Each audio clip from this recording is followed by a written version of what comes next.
Welcome, everyone. I'm so glad to see so many people here for today's listening to a wrap-up town hall with President Kevin Hall. My name is Ali Baggett, and I'm a proud UVic science alumna, and currently I'm UVic social media coordinator. I'm also currently a graduate student in the Faculty of Education, and I'm really grateful to be here today. Before I get to some housekeeping, though, I'd like to turn it over to Kevin to do a territorial acknowledgement. Thanks, Ali. Thanks for the introduction. Hi, everyone, and welcome. First, I wanted a big shout out to the School of Music and to Ken Kosovic, whose song Feel the Groove was our opening music today. It's performed by Peter Vinette, Steve Burke, and Ken Kosovic. Ken and Peter are both students in the Music and Computer Science program, and Steve's an alum of the program. So great work, guys. I'm joining you today from the Mearns Center for Learning at the McPherson Library, and it's great to see such a big turnout. And of course, I'd love to have done this in person, and maybe we can come this fall. Who knows how this pandemic is playing out. It seems to be going really well right now. I wanted to begin by acknowledging with respect the Lekwungen peoples on whose traditional territory UVic stands, and to the Songhees, the Esquimalt, and Wasanich peoples, whose historical relationship with the land continues to this day. It's really important to begin by acknowledging both land and language. I'd like to pay my respects to elders past and present, and to personally pledge to walk the path to reconciliation together. I'm really looking forward, in fact, to the opportunity to formally ask the local indigenous communities for permission to work on this territory this fall, once it's safe to get together and do so. Today's also a really special day for our spring 2021 graduating students, and we encourage you to visit the website uvic.ca/grad 2021. There you can view videos and messages to our graduating students. The graduates will be mailed a special grad box filled with items to recognize and celebrate their achievements in the upcoming weeks. Thanks, Kevin. So before we get to the formalities of the town hall, I just want to run through a few items. So we have live captioning and sign language interpretation available for the whole session today. Our amazing captionist is Jenna Shaw, and our interpreter, who you can see, is Sarah Coop from the Island Deaf and Hard of Hearing Center. Thank you both so much for being here. If you would like to access captioning, just click on the live transcript button at the bottom of your screen. Our interpreter will be spotlit during the entire session. Also, good to know is that we are recording this webinar for those members of our community who can't be here today. If you use the chat in Zoom, we have a number of our event organization team there in case you need to troubleshoot a technical issue or you have a question about today's program. We are also very excited to bring back Slideto, our online app, so we can engage virtually with you today, including this will be a big part of how you can engage with the Q&A portion of the town hall. So we're going to give a little test to make sure everybody's ready to go. So as you can see on your screen, you can just pull up on your computer or on your mobile device. You go to slido.com, so SLIDO.com. Or if you have your smartphone with you, you can use the camera app to take a picture of the code and pull up the link on your screen. It'll ask you for a code, and you can type in UVic in all small letters, so UVIC, all small letters. And here's where you can post your questions to the Q&A tab, and you can do that anytime before the Q&A portion of today's town hall. And also you can upvote questions that you see throughout the session. So because we can upvote, I would encourage you to take a look through the questions, and if you see a question that resembles the one that you want to ask, please upvote that one instead of posting a second question in the same vein. So also when you're doing your questions, just please be mindful and respectful with what you post, and remember not to share any personal information. And please do add your name before you submit your questions. So we're going to give a little test of Slido, so make sure you have that up, and we're going to test your UVic trivia skills, and Kevin and I are going to do our best as well. So we're going to pull up a little trivia, and you have 15 seconds for each question. So here's the first one. Does UVic, yeah, be quick. Does UVic have its own asteroid? True or false? I'm going to say true, Ali. It's not something I've actually heard about, but come on, we've got to have an asteroid. Yeah, true. 74%. 143 people responded. Let's get more people going. Got 388 people right. here. Absolutely. Okay, question 2. As of 2020, how many volumes does UVic libraries hold? All of the libraries. A good question. I'm thinking it's got to be 2 million plus. It's a fantastic. I hope so. Story. That's where we are today. There's books all around me. Hope so. Yeah. Be interesting to see what everybody thinks. Look at that. Oh, Good job, Kevin. And Green it's a check right mark. answer. That's amazing. Yay. All right, 2 more questions. How many hours of Zoom meetings has UVic held this past year? Oh my goodness, a lot. I've personally done 2,200,000. So it's Exactly. I'm gonna say 4,200,000. What do you think, Ellie? I think the biggest one. It's been a lot of Zoom lately. Oh, it's close. That's really close.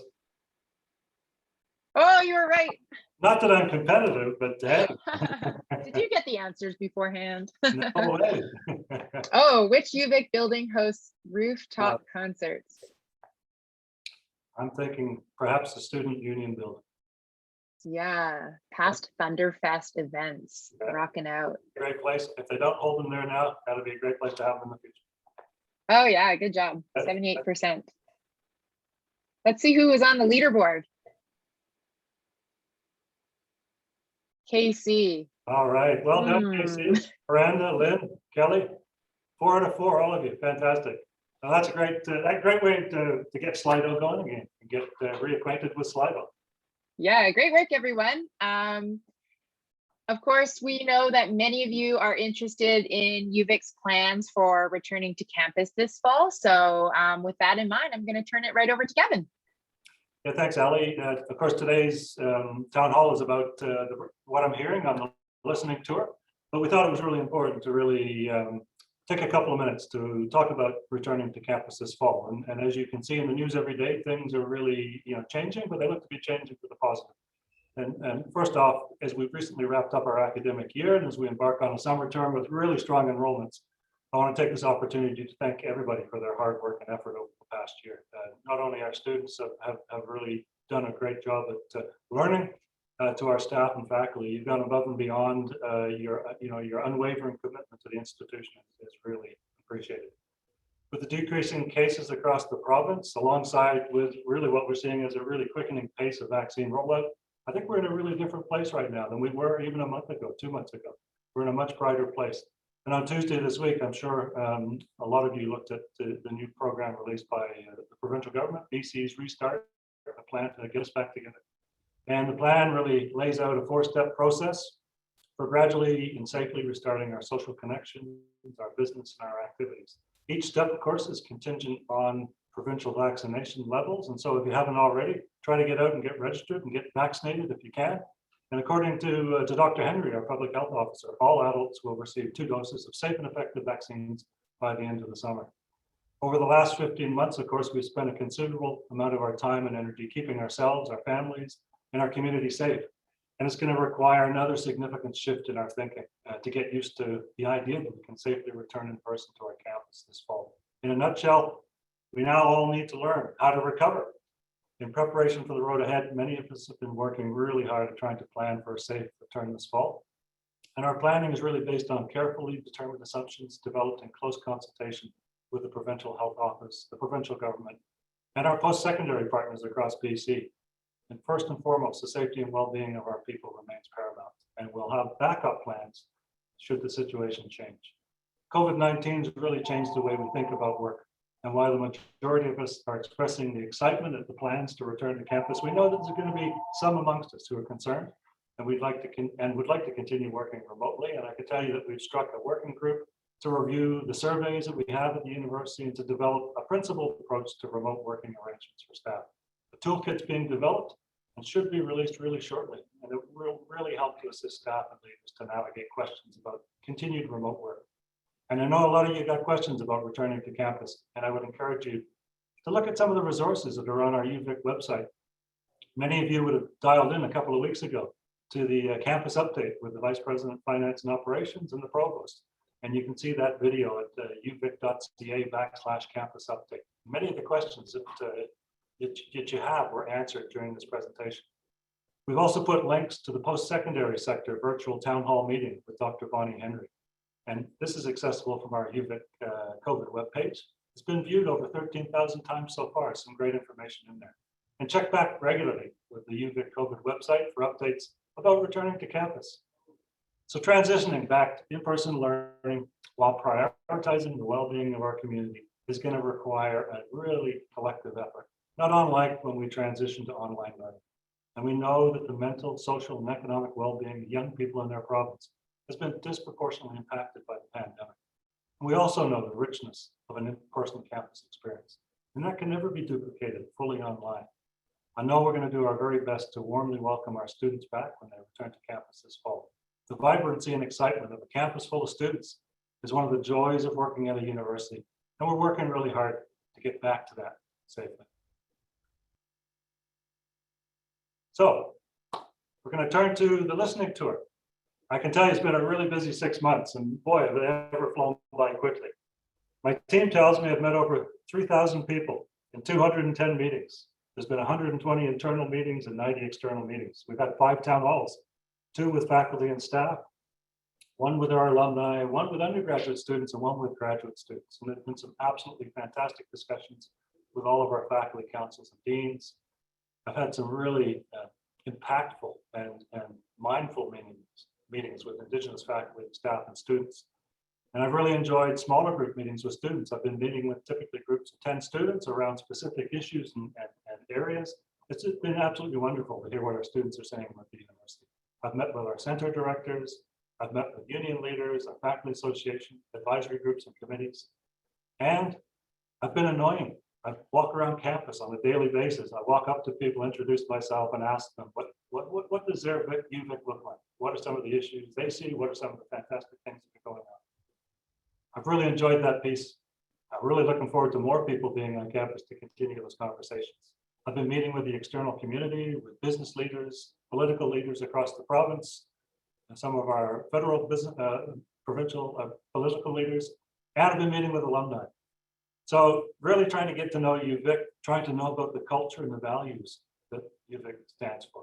So a huge thanks to our campus and our wider community. I've really felt really welcomed in the 6 months that I've been. So we're going to go through a few slides now on what I've learned. And we're going to start off with 3 surprises. So for me, coming here from my recent role in Australia at the University of Newcastle, you know, I've been to the campus a number of times over the last 25 years, but really hadn't walked around the totality of the campus. And the first surprise is I'm just amazed at the beauty of the campus. It doesn't matter where you walk on campus, you just get an incredible vista. I think our buildings are really cool. I can tell you, I've been to a lot of universities built in the 60s. Their buildings are typically run down. Our buildings are pristine, and that's a big shout out to our crew that keeps and maintains our buildings and our lands.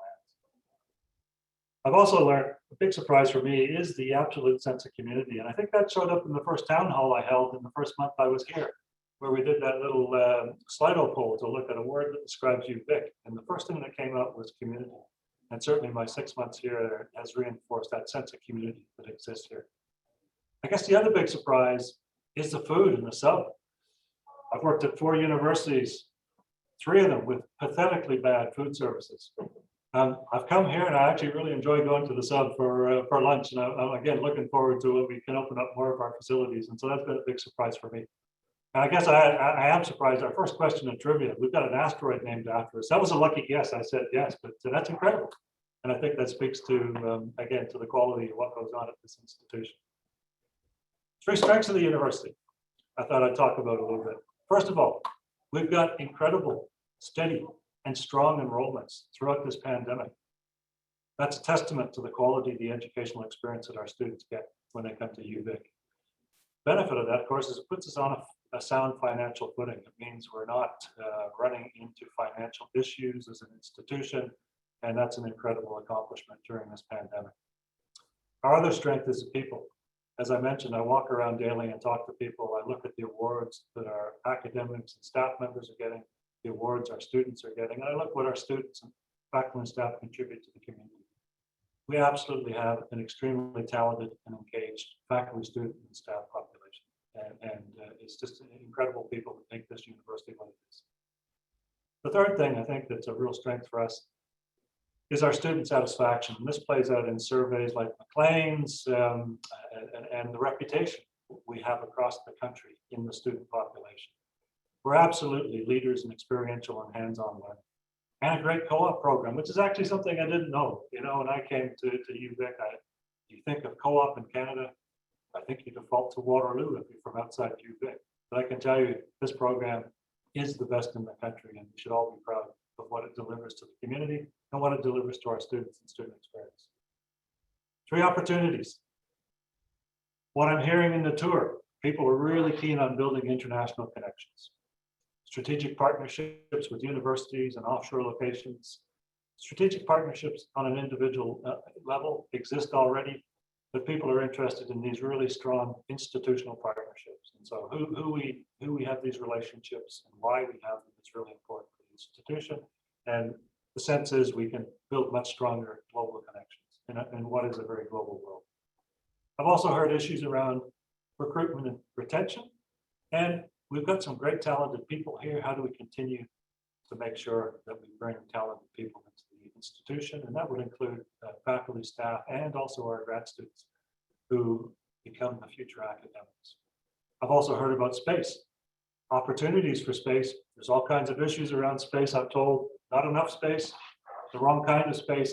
So I think we've got a real opportunity here, not to create more space, but really to be innovative in how we use space and efficient in how we use space.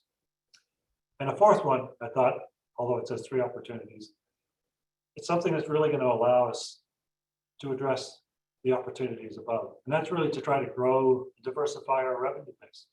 We are, after all, a public institution. We get our funding from the government. It's an incremental based funding model that governments use to fund institutions. So we've got other opportunities around donors, endowments, new ways of approaching the way we deliver some parts of our education. So we're going to turn to some of the key themes that come out of the listening tour. And I say key things because I've heard so much from so many different people, but what we try to do is lump some of the comments into some consistent categories. And first of all, it's around student experience. And as I mentioned earlier, we absolutely have fantastic student experience. Our student surveys are great. People have suggestions about some of the other things we need to look at. There were suggestions coming out around increasing access to our university through pathway programs. Could we somehow reflect our student body to have more mature students that decided not to go to university right after high school? We've also experienced through COVID that virtual course delivery can be good in some cases. And so I think what we have to look at is what is the future of delivering education? What is the right blend of face-to-face online learning? What courses could be virtual? How do we have a hybrid education experience? This is something just not unique to UVic. Our whole sector across Canada and globally is looking at this. People have told me they want to see an improvement in retention rates, which I think is a great lofty aspiration. And what I can tell you is retention rates are dealt with in the current strategic enrollment management plan. And in fact, I believe we've hit our target 2 years into the plan. We've hit our 5-year target, but that doesn't mean we should sit back and pat ourselves on the back. We should keep working to increase those retention rates. And the last thing I keep hearing consistently is we've got some great student wellness and mental health support in place. Can we continue to build and increase that? Because that's going to be needed more and more as we emerge from this pandemic. I've also heard about research. Research is incredibly important to this institution. One of the things that comes to the top all the time is our research outputs. How do we measure outputs? Can we go beyond the traditional research outputs? Can we start to look at ways of assessing the impact of our research on a broader scale? And again, we do some great work in this place, but there's always room to improve on that. Student funding, particularly grad student funding, continues to be an issue. The funding model and the support we provide for our grad students. And tied into that was, what can we do to lobby the province to look at supporting our grad students as well in a bigger role? And we're continually working on that.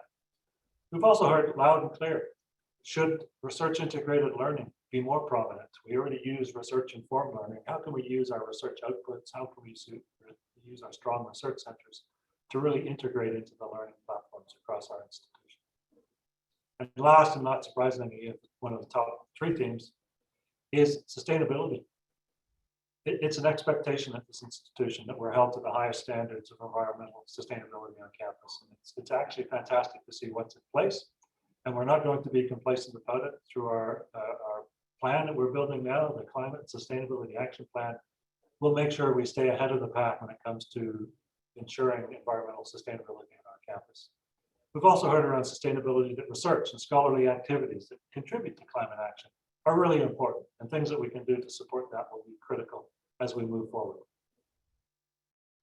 If we move on to the next slide, three other things that we have coming, three other major themes coming out is our commitment to Indigenous engagement, strategy, equity, diversity, inclusion, and anti-racism, and to community and alumni engagement. With Indigenous engagement and strategy, it's really critical that we tackle this issue of decolonization and reconciliation. Canada, I think, on a personal basis, has really lacked behind what I see going on around the rest of the world in respect to the actions around truth, respect, and reconciliation. We have to really up the game and know where we should be a leader in that. We should be an exemplar, not only across the university sector, but across the region, across the province. And so we're going to really work hard and ask ourselves hard and challenging questions. But it's critical that we advance our efforts to decolonization and reconciliation. The other issue that comes up continually is the retention of our Indigenous students, staff and faculty. We have to put in place the proper measures, the proper support to make sure that our students, staff, and faculty are successful. As you can well imagine, equity, diversity, and inclusion has long been a hallmark of this institution. Anti-racism is also a driver that we have to look at, and the pandemic has really brought this to the forefront. I'm really pleased that we're now taking an action-based, equity-centered design approach to equity, inclusion, and led by Caspria Dumas. I think we've got a lot of work that we can do very quickly and a lot of work we should plan in the future. And this is a priority for this institution. We've also got to make sure we're a leader in action towards racism. We've got to make sure that we get out into the community and show leadership in this place. There's no place for racism at this university or in society. Our last major theme that's coming out is around community and alumni engagement. We have some fantastic engagement within the local community across the South Island and across the province. And there's a desire to increase that, to make sure we work with not-for-profits, we work with municipal governments, we work with industry and business to try to bring social, economic, and environmental change to this region. And so we'll continue to build on that work. We want to really engage our region in lifelong learning. This is becoming a critical factor that we've seen again through the pandemic. People actually want to learn, they want to continue to learn. So what kinds of platforms can we develop to make sure that we engage with our alumni and we engage with the community to give them learning opportunities? We want to really strengthen our partnerships in the region. We want to make sure we work with our municipalities to tackle those hard challenges, to show the leadership in equity, diversity, inclusion, anti-racism. And finally, it's really important that we continue to engage with our alumni, not with our hands out saying, can you give us some money, but actually to say, how can we help you? How can you help us? Can you come and deliver a lecture? You're an expert in something. Can you mentor a student startup? Can we help, introduce you to one of our business partners in research? Can we help you in your lifelong learning endeavors? And so I think we'll really look at how we can continue to focus on increasing our levels of alumni engagement. So I've been reflecting on the university's really strong sense of community. And on all, we've learned that during COVID, including some of the huge changes we were able to make in order to continue to work and have the mission of the university intact during the pandemic. COVID's been devastating. It continues to be part of our globe, part of our country, and part of our region. But if it's taught us anything, it's that if we act together, we can overcome unthinkable obstacles and achieve major changes in an incredibly tight time frame. Just think of what we've accomplished in the last 15 months on our campus. So reflecting on that collective ability to act together and to make game-changing shifts, we've got a Slideto poll for you. So if you could answer this, what are the top opportunities you see for UVic over the next 5 years? So we're monitoring the number of people coming in with the counter at the top. And it'd be interesting to see what comes to the top here. So we can see decolonization, research, sustainability, echoing, what we just put up on the screen and some of the things we've heard from 3,000 people over the last 6 months. Climate action, online learning, work-life balance, I think is a great thing. Community engagement, to be a climate leader. Community engagement, it's fantastic to see this coming through. Sustainability.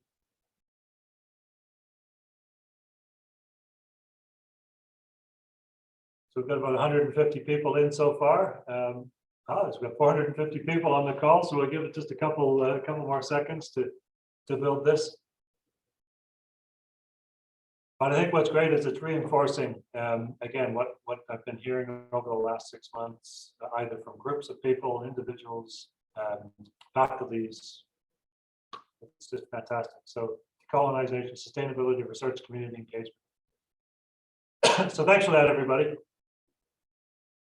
So as I continue to learn more about our strengths, it really gives me great cause for optimism, I think, for the UVic future. I've had some really impactful meetings during my listening tour and recognize I got a lot more to learn about some of the challenges our university faces and about the people and about our culture. You can never understand the culture of an institution in 6 short months. So I plan to keep learning. And at the same time, I feel I owe this, for example, to those on campus who've shared with me their experience with racism, for example.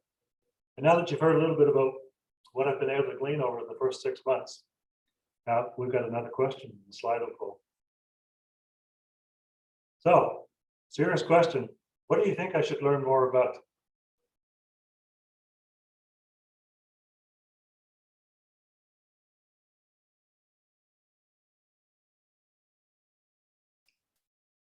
All right, so we're starting to see some things come in early. Local indigenous communities, the unhoused community, cooperative education, staff needs,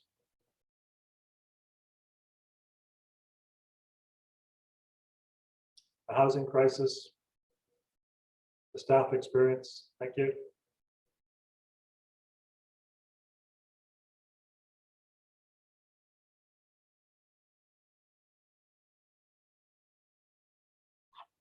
Graduate student funding. Yeah, thanks.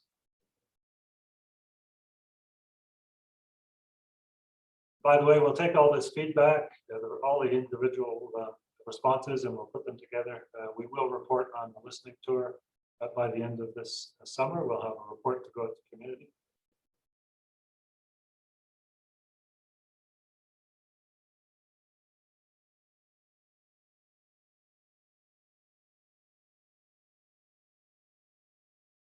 All right, so lots of great ideas coming in there. Thanks everybody for that. So what do we do? What's the next steps here? So officially, the so-called listening tour is over, but I'm really still interested in listening. So this is really just the beginning. I'm really looking forward to bring us all back together for more town halls in the fall. I know it's going to be a busy time with a return to campus, so we don't want to overburden you with town halls, but I'm really interested to continue to learn and listen about what's important to you at UVic. Speaking of fall, it's going to be a really busy and exciting time. Not only are we going to see the return to campus, but work's underway on the development of an equity action plan, of a climate and sustainability action plan, of a research and creative work strategy. In fact, the VP Research and I, we're going to be holding a town hall on June the 16th on this very topic, our new research and creative work strategy. So keep an eye out for information on how to register for that session. I'm also really looking forward to support the work of our Associate Vice President, Indigenous, Ravina Thomas. However I can, this is incredibly important work for the institution as we start to build a roadmap for our Indigenous plan and how we can really help drive that necessary truth, respect, and reconciliation. As well as stewarding opportunities and collaboration with my executive colleagues for our university. I want to look at how we can continue to build our presence in the city around innovation. Are there opportunities for us around sustainable development goals that align really well with the institution? And so reflecting for a moment on all the themes I shared today for my listening tour, I've got one more poll for you, and I'd love to get your feedback on. So the question is, what's the first action you'd like to see the university take to address the themes that I've shared?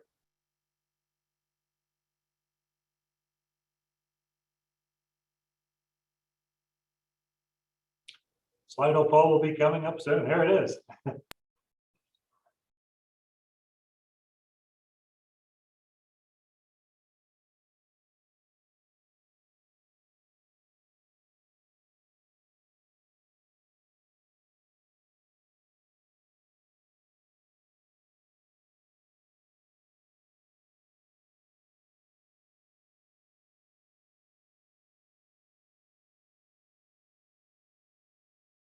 Right, some great ideas coming through, increased grant funding.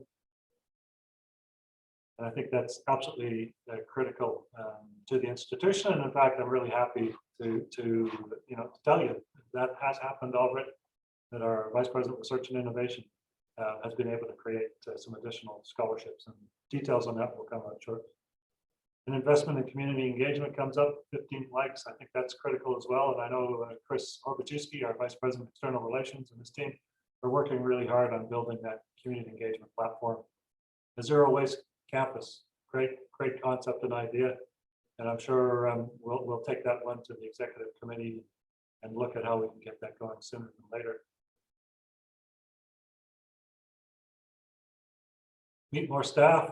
Absolutely, I'd love to meet more staff. And hopefully when we can get back to campus more, we'll have those opportunities. A lot of support for developing a course for all students on Indigenous cultural acumen training, and thanks to those of you that have put that in there. I come from an institution in Australia where that became a requirement for all 40,000 students at the University of Newcastle to have that course, and I think that's something we're absolutely having to look at. Build a sustainability team, invest in more staff resources, make better connections with provincial institutions. I think that's a great thing as well. There's 12 people with a thumbs up on that. And in fact, we're doing that already. We're trying to work on a number of initiatives, both in Victoria with Royal Roads and Camosun. And in fact, our pathway program that we have with Camosun already is the largest of its kind in the province. But we're also trying to connect more with other institutions across the island and across the province. So thanks everybody for those ideas. We'll take those away and we'll curate them and we'll report on them. So thanks really for participating in those polls today. And thanks again for listening to the presentation today. I really just touched on some of the things that I've been hearing. I've heard a tremendous amount of fantastic support for what the university is doing. And I've heard some fantastic ideas for what we need to do in the future, what we need to do more of, what we need to stop doing, and how we can support some of these key initiatives. So thanks for that. And I'm going to turn this back over to Ali to moderate the Q&A session. Thanks, Kevin. Now for the fun part. Just on a personal note, I think it's really awesome to see how much of listening you've been doing around the campus, and kudos to you for finding a way to connect with so many people during a pandemic, because I know it's really challenging, and I know you are looking forward to more face-to-face time. So yeah, just great so far. So we are going to go into the Q&A portion, and just a reminder that we are using Slido for the Q&A. So please use the Q&A tab on Slido. And again, if you see a question that resembles one you want to ask, just upload it rather than re-entering a new question. We'll do our best to get through as many questions as we can, and we'll be prioritizing the most popular listening tour related questions based on your upvotes. If we have time, we will try and squeeze some questions in about COVID-19 and our return to campus. But we encourage you to watch the Q&A portion of the recent campus update that Kevin mentioned, and the Provincial Health Officers Town Hall for the post-secondary institution sector video. Just a friendly reminder not to post any personal information when you're posting your questions, and please keep your questions respectful. And of course, we'll see your names before you submit your questions. So we are going to go to Slido, and Kevin, the first question I hear is a good one. So let's pull that up. What superpower do you wish came with the role of UVic president? Wow, that is a good question. What superpower? Gee, I guess I'd like to be like the Flash Gordon. Goes really quickly. There's so much to do, and there's so many things that are worthy of doing, and I wish we could do them all, and I wish we could do them all right away. So yeah, being able to move quicker than I do. It shows my knowledge of superpowers, actually, doesn't it? Yeah, like. I was going to say there's so many options, but that's okay. You can see so many people in one day. That'd be good. That'd be, being really quick would be fantastic. Yeah. No, seriously. Awesome. One thing I do want to say with the questions, of course, I'm gonna take a stab at any questions people ask me, and I think I used this caveat during my first town hall, during my first month here. That of course I don't know everything about the institution. I'm still going to make that claim. I'm really trying to be engaged and learn as much as I can in a very short period of time. I think I have a pretty good handle on many things at the institution now, but there's still quite a few things that I have to learn. I absolutely admit. So I'll try to answer to the best of my ability. Not that that's a cop out, but just good caveat. Well, that was really a popular one since it was upvoted so much. So let's go to the second question. What are your thoughts on a big plan to address climate change and sustainability, from Chris? Yeah, just a one-word answer. Absolutely. I think we have to dream big or go home. I truly believe, the time is right to commit to significant climate change and sustainability actions across our campus. That's been something I've done my whole career. I started at the Center for Water and Environment at Queen's in 1985. I absolutely think it's critical for us to show leadership, but not only on our own campus. We have to take care of our own campus, obviously, but we need to, again, be that exemplar in the country. We have to show others the things that can be done. One of the things we sometimes suffer from, again, not a cop-out, is we often don't have the big budgets that we see in some of the other institutions. So it's easy to point to UBC, for example, and say, look at the wonderful things they're doing. They put 100 billion into this, but UBC has a $12 billion endowment fund because they happen to be very lucky with some of the land they have and some of the other endowments they have. So we will do things we can do, and we'll fast track things. I'm actually really excited by the current climate and sustainability action plan. I think this is a plan that is critical for this institution. It is our roadmap for the future. It's a plan that will be built from the ground up. It'll be built on very high level principles that some of our experts bring to us. It'll be built with some very ground level activities that our students and staff, faculty come to us with and say, hey, what about doing this or that? And what I can tell you is I sat last week to adjudicate the Climate Solutions Navigator program, sustainability ideas. There were 40 teams that put in ideas for this program.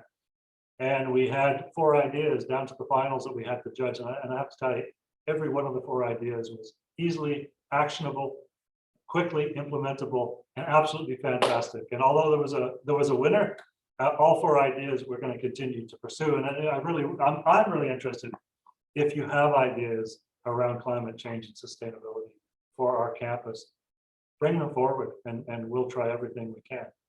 On the other question, though, that really this is the big plan to address climate change and sustainability, I think, again, we have to work with partners across the globe to make sure we make a huge change. We can't just do this by ourselves.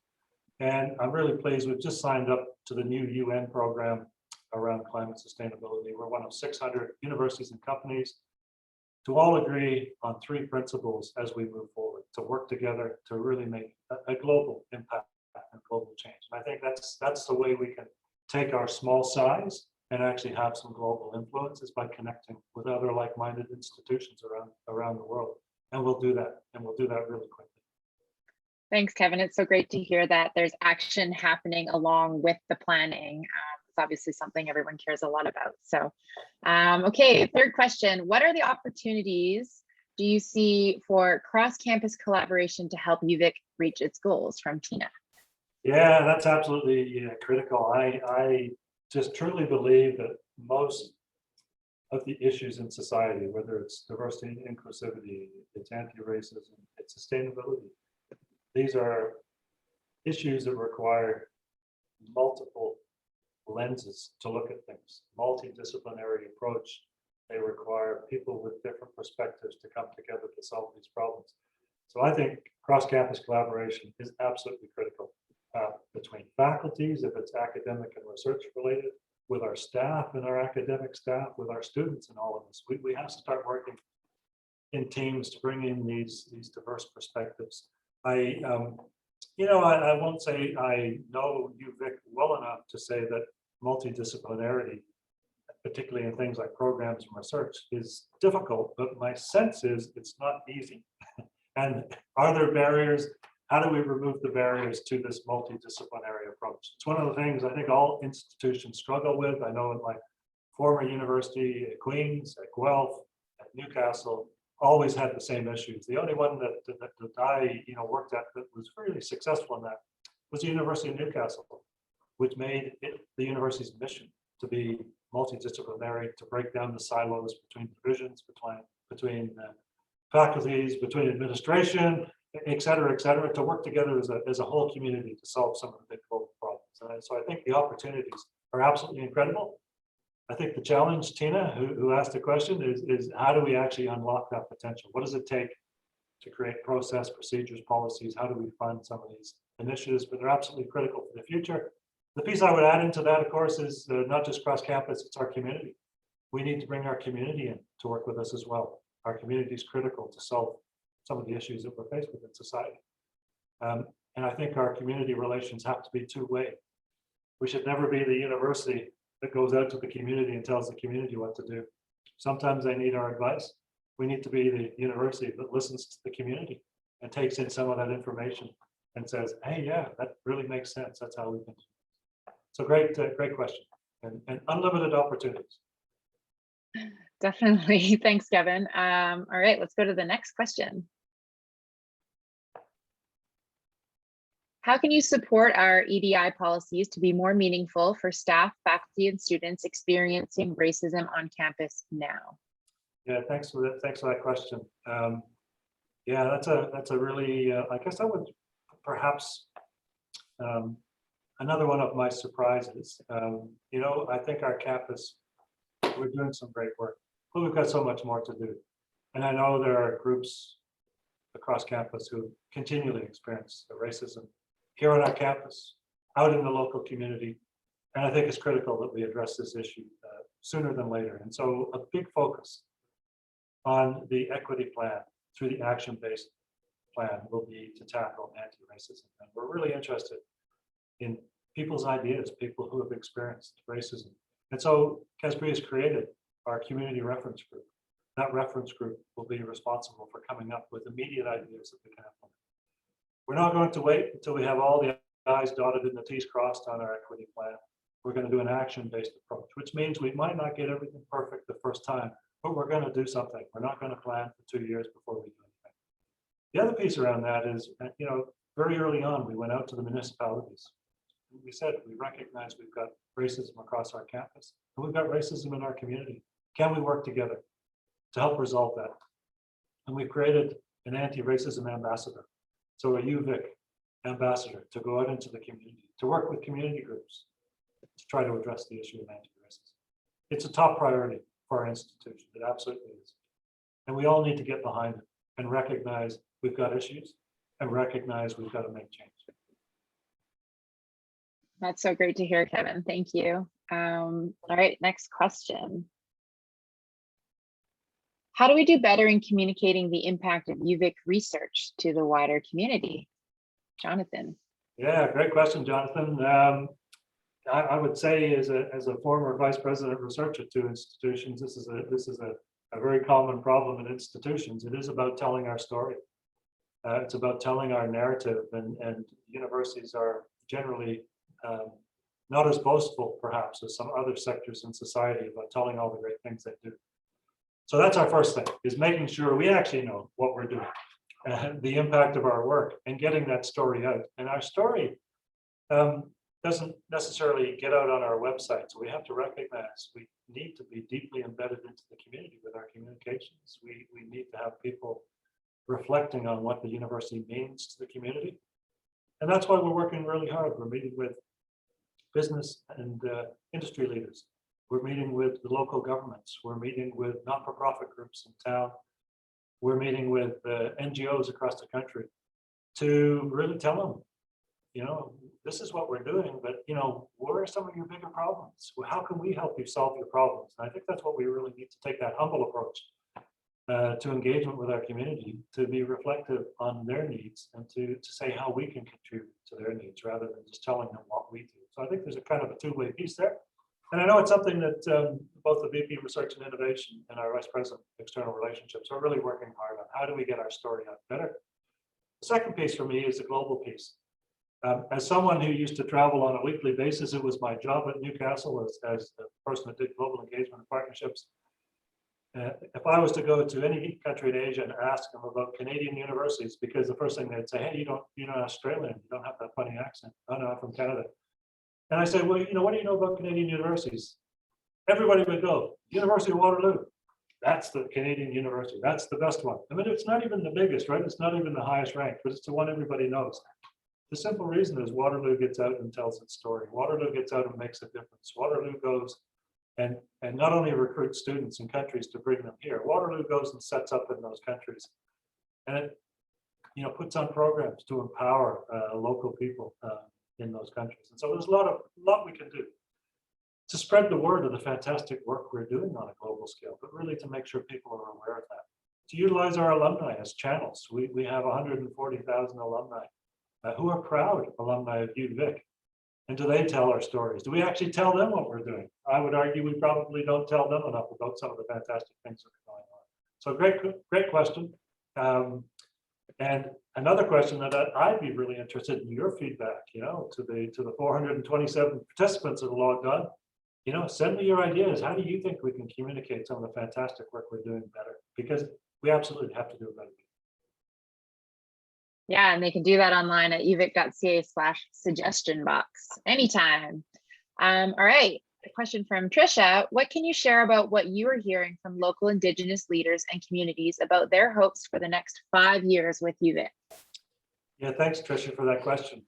I would say the pandemic has created a bit of a barrier for me as a president coming in to have those meetings that are critical to have with our local Indigenous community.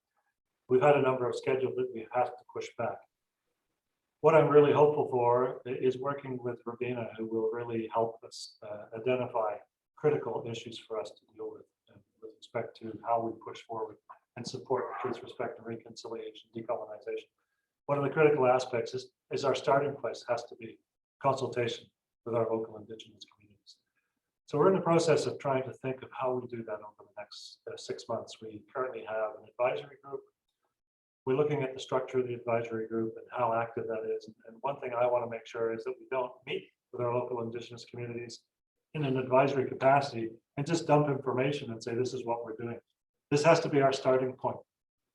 The way we work with our local Indigenous communities can't be something we think of as something we do in addition to what we've already done. To get a blessing, we have to start. That's our starting point, is to engage with our local Indigenous communities.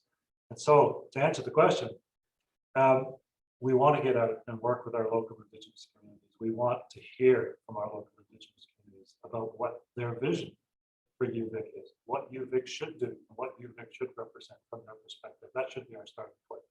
And it's something I wish we could have started sooner, simply because of the pandemic. That has not been possible, but I'm hopeful that come September, October, when the province seems to be on a return to normal, according to our public health office, we can really start that critical work. Thanks, Kevin. All right, next question. With lots of new initiatives on the horizon, but limited resources, what kind of work is UVic willing to stop doing? From the elusive EP. Okay, thanks, EP. That is an absolute critical question. And I would just say my experience in the past is universities are terrible at stopping anything. So we continue to build and build and build. It's actually, I say that it is a critical thing. We have to learn, a simple process called the stop, start, continue. And I think we need to look at a lot of what we do on campus and try to say, this met its purpose at some point in time. Does it meet its purpose now? Do we need to continue to do this? Can it be iterated into something else? And so, it is a question we are continually asking ourselves now around the leadership table. It's something we seriously need to do over the next year as we start to identify things that you want to do as a campus community. The vision for the institution isn't my vision or the leadership team vision. It's your vision. We have to build that vision together. We have to share that vision. We have to think of what we want to aspire to be as an institution. And that does mean talking about meeting those aspirations by stopping some of the other things we do. And so that is a process we'll have to go through. It's a really critical question. What kind of work are we willing to stop doing right now? EP, I'm not going to offer suggestions because I don't think we've actually had a hard look at everything we do and how we should stop it and what we should stop and what we should continue. But we'll absolutely commit to doing that over the next 6 to 12 months.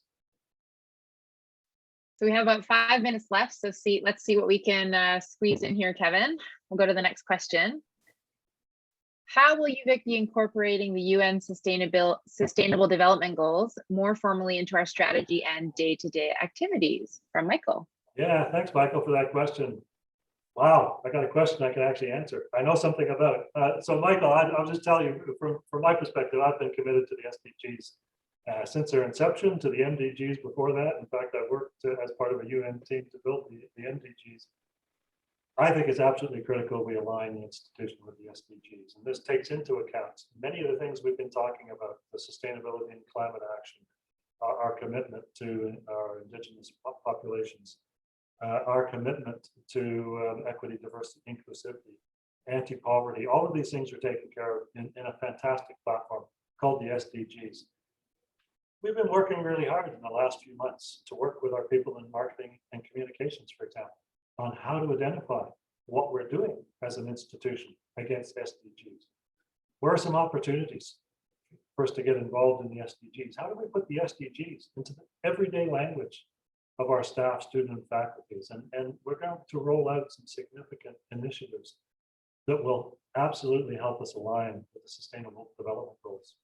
One of the things we're working on right now, which we hope to be able to announce officially in the next few months, is the establishment of a United Nations Center for the Formation of Leaders and Authorities, which is a UN program run under the UNITAR program, which creates the campus as a United Nations campus. Will be one of 20 in the world. The commitment we have is to make sure we live and breathe the SDGs, that we go out and train and teach others around the SDGs, not just our own students, staff, and faculty, but to get out into the community, to educate the public. The local mayors are really keen on working with the University of Victoria in doing things like an SDG audit, which is a great starting point for us, and we'll be doing that really soon, to have a look at what we're already doing and how that aligns with the SDGs, to look at our further opportunities. But a great question, and I truly think that if we actually live the values of the SDGs, many of these other things we've been talking about, which are critically important for this institution, will be taken care of. Accountability under the SDGs is absolutely critical. How do we measure things? How do we assess our performance, our commitment, and how do we continue to build our commitment to the SDGs? So thanks for that question, Michael. Clearly very passionate about that one, Kevin. We're lucky to have your experience from Newcastle on that one, for sure. We might have time for one more question, so let's see what we can get to here. Does UVic have any plans to implement the National Standard of Canada for Psychological Health and Safety in the Workplace as recommended by WorkSafe BC? Oh, thanks for that question, Miranda. I will look into that for you. I would say that's out of my lane right now. I'm actually not aware of the recommendations from WorkSafe BC. I probably should be, but I'll talk to our team about that, and if that makes sense, we'll absolutely have a look at that. So thanks very much for bringing that up, and yeah, absolutely critical. Let's see if we can squeeze another one in here. All right, from Ian. How do you envisage UVic finding new ways to incorporate arts and culture into the UVic story and to enhance our community engagement in arts and culture? Great question. Yeah, thanks for the question, Ian. So I guess my starting point is, coming here was the assumption that we have a strong arts and culture narrative around the university, and certainly I think there's all kinds of indications to do that. I think we've got opportunities along our own campus. I walk around campus and I sort of have a perception that we don't display a lot of what we do. I think that's critically important. Our student, for example, our student fine arts. I come from a university where that was hanging in every building. With a lot of pride. Today, I hope you notice, Ian, that we had some of our students' original music playing. And I think these are the kinds of things we need to do. We need to celebrate and embrace the arts and culture we have on our campus. I think it gets back to one of the earlier questions somebody asked around our cross-campus activities, our multicultural activities. There's absolutely tremendous opportunities to connect our arts and humanities, and social sciences with our hard sciences, our engineering sciences. And I know we do that sometimes on an individual basis, but we need to make those strong commitments as an institution. We need to look at programs that bring these groups together. We need to look at ways of celebrating what we've accomplished, and we need to look at ways to continue to support and build on what we do to support art and culture at this university. Our community plays a big piece in this as well. We need to bring our community onto our campus, and I know we do at the Phoenix Theatre. We have tremendous community engagement, but what about our whole campus?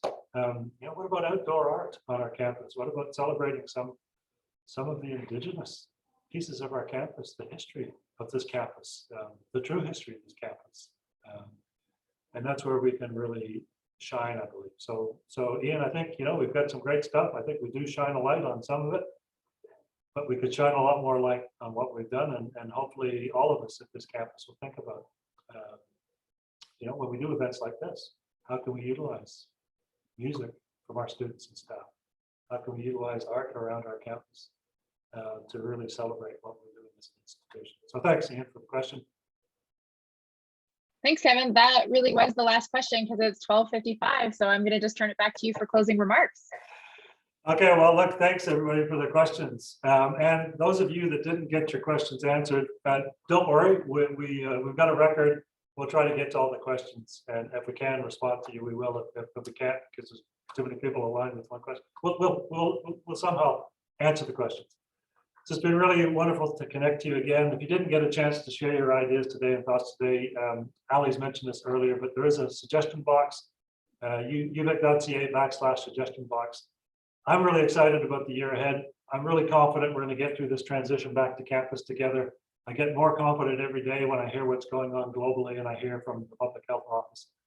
In the interim, if you're wandering around campus, typically for me, I try to get out at lunchtime, walk around, say hi, come over and have a chat. I want to really express my appreciation today to the Town Hall Organizing Committee. Really want to thank you, Ali, for taking your time out. You're busy. Your introduction, you're busier than I am. So you got all these things on the go. So really appreciate you coming to do this today. And again, I want to thank everybody for joining us today. And I wish you all really a truly happy and a restful summer. And I hope you get to do some things you really enjoy doing. And I really look forward to connecting again this fall.